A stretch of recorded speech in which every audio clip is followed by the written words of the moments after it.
I get a knock at the door, and here, two guys in a suit. I'm from the FBI.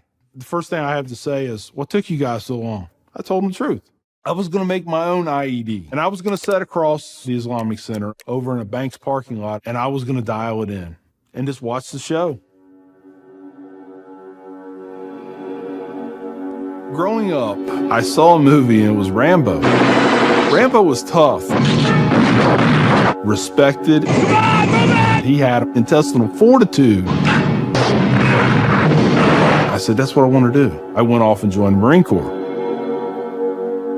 I wanted the action. The first time I got shot at, I remember looking at my watch and I says, man, this time last year I was in English class. I fought several times in the Middle East, Desert Shield, Desert Storm, South America, Philippines, Somalia. I think the worst things that I have seen is dead children. I had to suck it up. I had to be there for my guys. Each one of those teardrops stands for a confirmed kill. I stopped adding after 26. Where I was taught, Marine Corps, just own it and then let it go. But there comes a time when there's too much of that, and you can't turn it off anymore. I want you to give me a window into your state of mind at that time.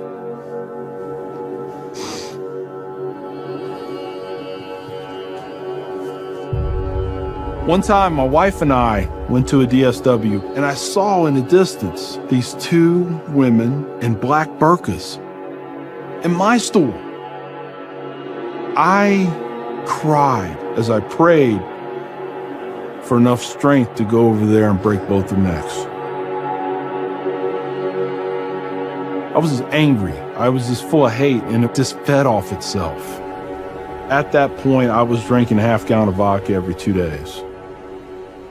I had devised a plan, create my own IED, homemade bomb, and I was going to set it off right outside the Muncie Islamic Center. 200 plus killed or injured. That was the plan. I saw an opportunity to do one last thing for my country. This was my rationale. I knew I would end up in a federal prison with a needle in my arm. I didn't care. My hatred of Islam. It was the only thing that was keeping me alive. So one day my daughter comes home, second grade maybe. She was telling me about this little boy who sat across from her. His mom came to get him. She said she had scarves on her and she had a dress all the way down to her feet and you couldn't see her on nothing but her eyeballs. At that point I snapped, started spewing things out of my mouth that should never be said in front of children or anything. She didn't say anything. It was the look on her face. I remember my daughter looking at me like I was absolutely the craziest person on the face of the earth. She was my little buddy. She used to say we were road dogs. I know I saw it in her eyes. I made her question that love.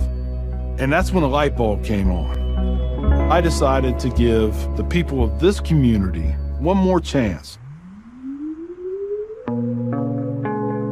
So I went to the Islamic Center, see a gentleman in the shoe room taking off his shoes. He looks at me and he smiles. He said, can I help you? And I said, yeah, I want you to teach me about Islam. So he went and he gave me a Quran. Read this. Come back when you have questions.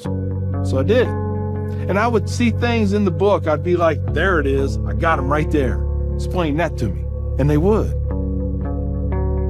This was a kind of awakening. Long story short, 8 weeks after that first day I stepped into the Islamic Center, I became a Muslim.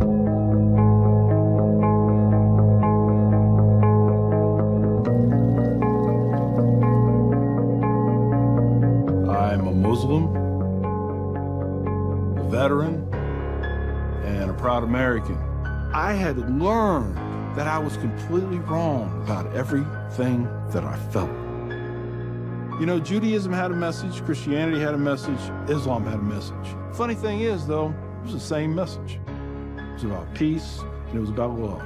Please join me in welcoming Mr. McKinney. My big thing is now to stop the hate. Nothing good has ever come out of hatred. I've done too many things. I've hurt a lot of people.